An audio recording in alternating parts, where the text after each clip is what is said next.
कक्षा 8वीं के विद्यार्थियों को ढेर सारा स्नेह। बेटा, स्नेह सही स्वरूप में तब माना जाएगा जब हम आपको आत्मविश्वास से भर करके ऑनेस्ट ईमानदार बना सकें। जो कार्य हमें मिला है, आपको मिला है, उसको पूरी जिम्मेदारी, गंभीरता और आनंद के साथ आप कर सकें।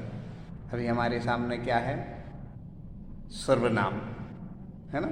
सर्वनाम के संबंध में हम पिछले 2 दिनों से समझ रहे हैं, उसको थोड़ा हम विस्तार से समझेंगे। इतने विस्तार से कि कभी कोई आपको एग्जाम में किसी भी तरह से प्रश्न आए, आप ठीक से लिख सकें। कोई चीज़ ठीक से समझ लेने से क्या होता है, ठीक से लिख सकते। ऐसे जीवन है, जीवन को खूब पवित्रता से समझ लो तो पवित्रता से जीने में सुख ही सुख है। आओ हम पढ़ने में सुख पाएँ। सर्वनाम पृष्ठ 54 है ना। इसमें क्या कहना चाहते हैं? पुरुषवाचक सर्वनाम हम पहले जान चुके हैं। अब निश्चयवाचक सर्वनाम, इसके 6 भेद होते हैं। तो दूसरा भेद क्या बताया बेटा? निश्चयवाचक सर्वनाम। जिन सर्वनाम शब्दों से किसी दूर या पास की वस्तु का क्या होता है, घटना आदि का निश्चय बोध होता है। निश्चय बोध होता है मतलब, निश्चय से बोध होता है मतलब ये समझ में आ जाता है कि ये निश्चित है। वो शब्द ऐसे होते हैं जिन शब्दों से यह स्पष्ट हो जाता है, तो वह निश्चयवाचक सर्वनाम कहलाता। ठीक है, एक बार फिर से। जिन सर्वनाम शब्दों से किसी व्यक्ति, घटना आदि का निश्चित बोध होता है, उन्हें निश्चयवाचक सर्वनाम। जैसे यह, वह, ए, वे, ए मेरे मित्र हैं, वह राम का घर है, यह, वह, ये निश्चित होता है। यह मेरा मोबाइल है, यह मेरी पुस्तक है। यहाँ निश्चित बोध हो रहा है तो क्या हो गया? निश्चयवाचक सर्वनाम। उपर्युक्त वाक्यों में ए तथा वह निश्चय पूर्वक मित्र तथा घर की ओर संकेत कर रहे, इसलिए निश्चयवाचक सर्वनाम है। अब अनिश्चयवाचक सर्वनाम। जब सर्वनाम शब्दों में किसी निश्चित अथवा व्यक्ति का ज्ञान नहीं होता है, उसे अनिश्चयवाचक सर्वनाम कहते हैं। जैसे किसी के पैसे गिर गए हैं, दरवाजे पर कोई खड़ा है, निश्चित नहीं है, अनिश्चय की स्थिति, इसलिए क्या है? यह अनिश्चयवाचक सर्वनाम। इसके बाद आता है चौथे क्रम में संबंधवाचक सर्वनाम। जो सर्वनाम शब्द वाक्य में आए शब्दों का एक दूसरे से संबंध प्रकट करते हैं, उन्हें संबंधवाचक सर्वनाम कहते हैं। जैसा, वैसा, जिसकी, उसकी, जितना, उतना। जैसे जिसकी लाठी, उसकी भैंस, एक से दूसरे का संबंध। जो परिश्रम करता है वह सफल होता है। ठीक है ना। इसका अर्थ है कि एक वाक्य का दूसरे वाक्य एक शब्द का दूसरे शब्द से संबंध होता है। जैसे जैसे, वैसा, जितना, उतना, जिसकी, उसकी आदि, ये संबंधवाचक। अब प्रश्नवाचक सर्वनाम आते। प्रश्नवाचक सर्वनाम में क्या होता है बेटा? इसमें जिन सर्वनाम शब्दों से प्रश्न, किसी वस्तु, व्यक्ति के विषय में प्रश्न पूछने का भाव होता है या प्रश्न पूछने के लिए किया जाता है जो सब प्रयोग, और प्रश्नवाचक सर्वनाम। जैसे कौन, क्या, किसने आदि। तुम कल स्कूल क्यों नहीं आए थे? या हमने देखा कल व्हाट्सएप के माध्यम से कुछ बच्चों ने, भले 2 बच्चे हों या 4 बच्चे हों, जिन्होंने वीडियो नहीं देखा, तो मैं ऐसा पूछ सकते हैं प्रत्यक्ष में। आप जवाब भले नहीं देंगे, आपने कल वीडियो क्यों नहीं देखा था, या हमने जो आपके लिए कार्य दिया था वह क्यों नहीं किया था। तो यह कौन, क्यों, कैसे, ये सब क्या है? प्रश्नवाचक सर्वनाम है। उपर्युक्त वाक्य में क्यों तथा कौन सर्वनाम शब्दों का प्रयोग प्रश्न पूछने के लिए किया जा रहा है, तो ये प्रश्नवाचक सर्वनाम। अब कुछ याद रखने वाली बात है। क्या है? प्रायः कौन शब्द का प्रयोग प्राणियों तथा क्या शब्द का प्रयोग वस्तुओं के लिए किया जाता है। जो जीवित है, जीवंत है, चेतना है, वो कौन आएगा, और जो अजीव वस्तुएं हैं वो क्या आएगा। निजवाचक सर्वनाम आखिरी है। जिन सर्वनाम शब्दों का प्रयोग अपने लिए स्वयं के लिए किया जाता है उन्हें निजवाचक सर्वनाम कहते हैं। जैसे अपने आप, स्वयं, खुद, आप ही, स्वतः आदि। अपना काम स्वयं करना चाहिए। माँ मैं अपने आप खा लूँगा, ये क्या है? स्वयं, मतलब इससे आत्मा से जुड़ी हुई चीज रहती है, अधिकांशतः निजिक से जुड़ी हुई चीज रहती है। और प्रयुक्त वाक्यों में स्वयं तथा अपने आप शब्दों को पता चल रहा है, कर्ता इनका प्रयोग अपने लिए कर रहा है, अतः ये निजवाचक सर्वनाम। बेटा बहुत गंभीर बात है। पुरुषवाचक सर्वनाम और निजवाचक सर्वनाम लगभग एक से लगते हैं, लेकिन उनमें अंतर है। एक बहुत व्यवस्थित छात्रा थी और वो अच्छी पोस्ट पर पहुंच चुकी है, उसने ये प्रश्न किया था आज से लगभग 11-12 वर्ष पहले कि सर इसमें हम भेद कैसे करें। तो भेद करने के लिए बेटा, जहां शरीर से अंदर आत्मा, चेतना बिल्कुल अनकॉन्शियस, बहुत गहरी सोच के साथ अपने आप, खुद, स्वयं की बात आए, वो निजवाचक सर्वनाम। और बिल्कुल सामान्य अर्थों में है हम, मैं, ये पुरुषवाचक सर्वनाम। पुरुषवाचक सर्वनाम के 3 भेद होते हैं, उत्तम, मध्यम और अन्य पुरुष। उत्तम स्वयं के लिए, स्वयं मतलब व्यक्ति जो बोल रहा है, सुन रहा है, वह अपने लिए। मध्यम जिसको हम सुना रहे हैं, सुनने वाला वह। और अन्य मतलब तीसरा जिसके बारे में बात कर रहे हैं।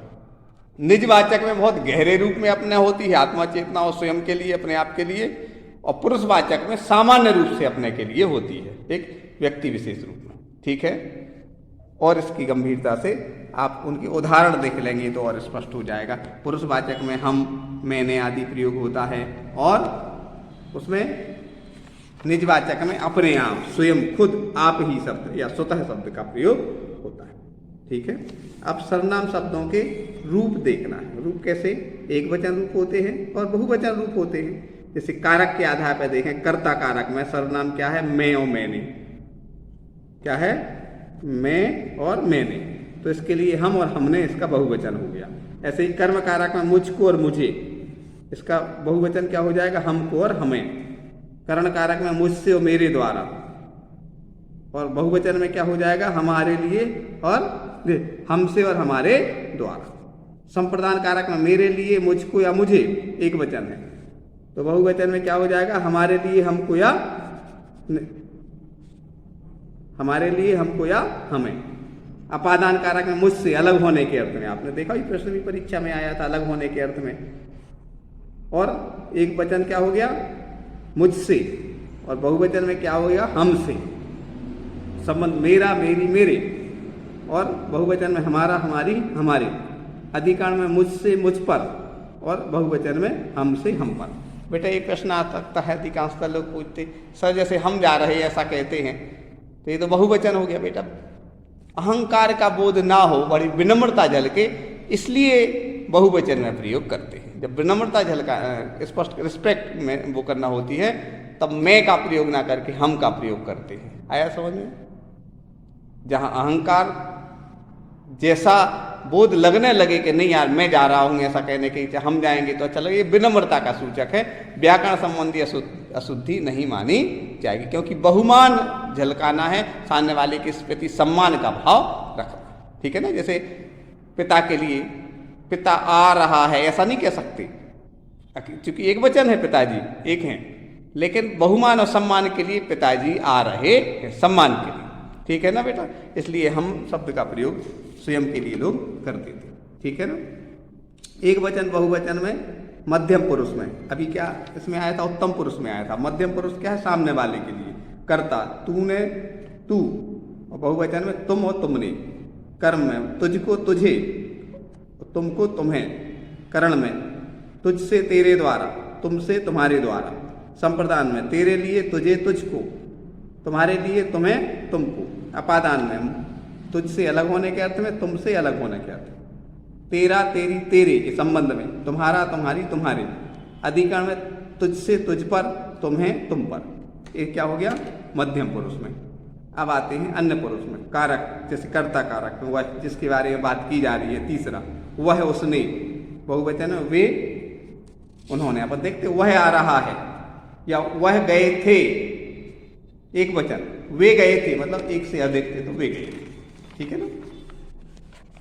कर्म कारक में उसको, उसे, उनको, उन्हें, करण कारक में, उससे, उसके द्वारा, उनसे, उनके द्वारा, संप्रदान कारक में, उसके लिए, उसको, उनके लिए, उनको, अपादान कारक में, अलग होने के अर्थ में, उससे, उनसे अलग होना, संबंध, उसका, उसकी, उसके, उनका, उनकी, उनके, अधिकरण में, उसमें, उस पर, उनमें, उन पर, अनिश्चयवाचक सर्वनाम है। ये अगले क्रम में आता है, क्योंकि निश्चय का यहाँ बात नहीं बताया, अनिश्चय का बताया।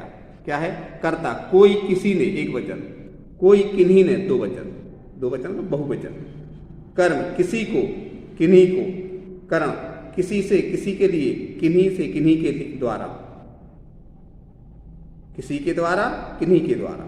संप्रदान में, किसी के लिए, किसी को, किन्हीं के लिए, किन्हीं को, अपादान कारक। समझ में आ रहा बेटा? ये किसी से अलग होने के अर्थ में, किन्हीं से अलग होने के अर्थ में। संबंध में, किसी का, किसी का, की, किसी के, किन्हीं का, किन्हीं की, किन्हीं के, अधिकरण कारण, किसी में, किसी पर, किन्हीं में, किन्हीं पर। अब प्रश्नवाचक आखिरी। कर्ता, कौन, किसने, एक वचन हो गया, कौन, किन्होंने, बहुवचन हो गया। कर्म कारक में, किसे, किसको, किनको, किन्हें, किसमें, किसके द्वारा, किनसे, किनके द्वारा। अब देखें, अब संप्रदान कारक में, किसके लिए, किसको, किनके लिए, किनको, अपादान कारक में, किससे अलग होना, किनसे अलग होने के अर्थ में। संबंध में, किसका, किसकी, किसके, एक वचन, किनका, किनकी, किनके, बहुवचन, किसमें, किस पर, किन में, किन पर। इसी प्रकार अन्य सर्वनाम शब्दों के रूप भी बनाए जा सकते। इस तरह हमने सर्वनाम का पाठ पूर्ण किया। अगले वीडियो के माध्यम से इसके अभ्यास कार्य देखेंगे और अभ्यास कार्य के साथ हम यह समझने की कोशिश करेंगे कि वास्तव में हमने पढ़ा कितनी समझदारी से। सर्वनाम के कितने? 6 भेद, पुरुषवाचक, निश्चयवाचक, अनिश्चयवाचक, संबंधवाचक, प्रश्नवाचक और निजवाचक। इनको संक्षेप में समझने की कोशिश की। आप भी संक्षेप में समझने की कोशिश करिएगा। एक बार पुनः, व्यक्ति आदतों से सुखी, आदतों से ही दुखी, आदतों से ही सम्मान मिलता, आदतों से ही अपमान मिलता, अधिकांशतः आदतों से ही स्वस्थ होता और आदतों से ही अस्वस्थ होता। बेटा समय का सदुपयोग करें, पवित्रता बढ़ाएं, खूब सारा स्नेह।